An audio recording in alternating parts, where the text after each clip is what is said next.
امریکہ ایران اسرائیل جنگ میں کود پڑا۔ امریکہ رات گئے ایران پر فضائی حملہ۔ امریکی میڈیا نے دعویٰ کیا کہ فردو جوہری پلانٹ پر 6 بنکر بسٹر بم گرائے گئے۔ اصفہان اور نتنز میں 30 ٹوماہاک میزائل گرائے گئے۔ امریکی میڈیا کے مطابق اسرائیل کو امریکی حملے کی پیشگی اطلاع دی گئی تھی۔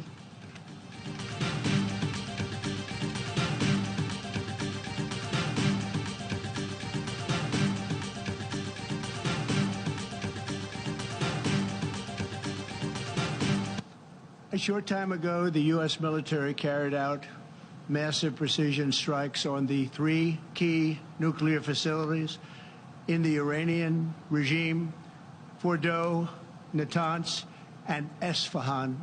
Tonight, I can report to the world that the strikes were a spectacular military success. امریکہ نے ایران کی تنصیبات پر بڑا حملہ کیا۔ امریکی طیاروں نے فردو، نتنز اور اصفہان میں نیوکلیئر پلانٹس کو نشانہ بنایا۔ حملے کے بعد صدر ٹرمپ کا خطاب، کہا امریکی طیارے حملے کے بعد ایران کی فضائی حدود سے باہر آ گئے ہیں۔ ایران کے فردو میں قائم مرکزی جوہری پلانٹ فردو پر کئی بم گرائے گئے۔ امن قائم نہ ہوا تو مزید حملے کریں گے۔ ایران 40 سال سے امریکہ مرد آباد کے نعرے لگا رہا ہے۔ یہ ایک بڑی فوجی کارروائی ہے۔ ایران کا دنیا کے لیے جوہری خطرہ ختم کر دیا۔ اب یا تو امن ہوگا یا ایران کے لیے المیہ ہوگا۔ بہت سے ایرانی اہداف باقی ہیں جن کو تلاش کر کے منٹوں میں نشانہ بنا سکتے ہیں۔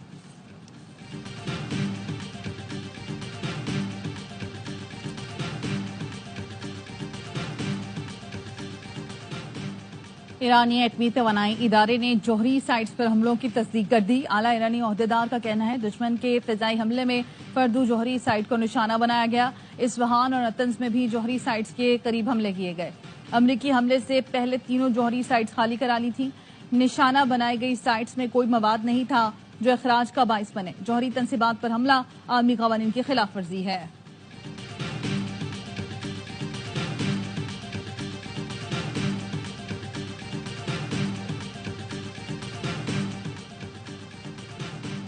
ایران کی جانب سے جوابی کارروائی کا اعلان۔ پاسداران انقلاب نے کہا ہے امریکہ تھوڑا انتظار کرے، حملوں کی سزا بھگتے گا۔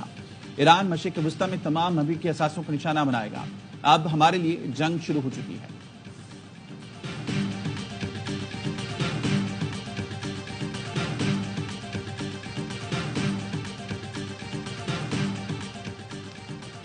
سیکرٹری جنرل اقوام متحدہ کے رکن ممالک سے کشیدگی میں کمی کے لیے کردار ادا کرنے کی اپیل۔ ٹویٹ میں کہا ایران کے خلاف امریکہ کے طاقت کے استعمال سے سخت پریشان ہوں۔ خطہ خطرناک موڑ پر ہے۔ بین الاقوامی امن اور سلامتی کو خطرہ لاحق ہے۔ اس بات کا خطرہ بڑھتا جا رہا ہے کہ یہ تنازع تیزی سے قابو سے باہر ہو سکتا ہے۔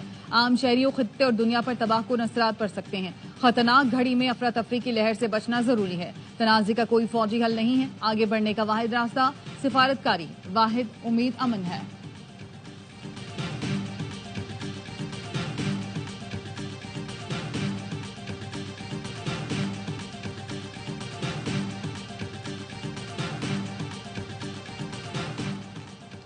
اسرائیلی جارحیت سے عالمی امن کو خطرہ ہے۔ عالمی برادری اسرائیل کو روکے۔ پاکستان نے ایک بار پھر ایران کے موقف کی حمایت کر دی۔ ایرانی خود مختاری پر حملہ عالمی قوانین کی کھلی خلاف ورزی ہے۔ امید ہے چیلنجز سے نمٹنے کے لیے OIC بھرپور اقدامات کرے گی۔ نائب وزیر اعظم ساکھدار کا OIC وزیر خارجہ اجلاس سے خطاب، کہا غزہ میں اسرائیلی مظالم ناقابل برداشت ہو چکے ہیں۔ فلسطینیوں پر ظلم رکوانا امت مسلمہ کی مشترکہ ذمہ داری ہے۔ مسئلہ کشمیر کا اقوام متحدہ کی قراردادوں کے مطابق حل چاہتے ہیں۔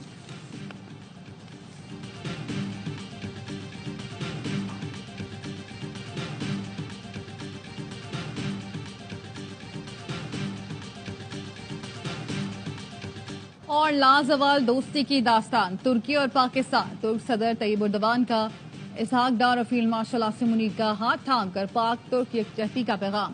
استنبول میں نائب وزیر اعظم اسحاق ڈار کی ترک صدر سے وفود کی سطح پر ملاقات۔ فیلڈ مارشل عاصم منیر بھی موجود تھے۔ پاک ترک قیادت کی ایران پر اسرائیلی حملوں کی شدید مذمت، ایران کی خود مختاری اور دفاع کے حق کی حمایت کا اعادہ۔ خطے میں کشیدگی کم کرنے کی سفارتی کوششیں جاری رکھنے پر اتفاق ہوا۔ عالمی برادری سے فوری جنگ بندی کا مطالبہ۔ غزہ کی صورتحال پر بھی تشویش کا اظہار۔ انسانی امداد کی بلا روک ٹوک فراہمی ناگزیر قرار دے دی۔ پاکستانی وفد نے OIC اجلاس کے کامیاب انعقاد پر ترک قیادت کو خراج تحسین پیش کیا۔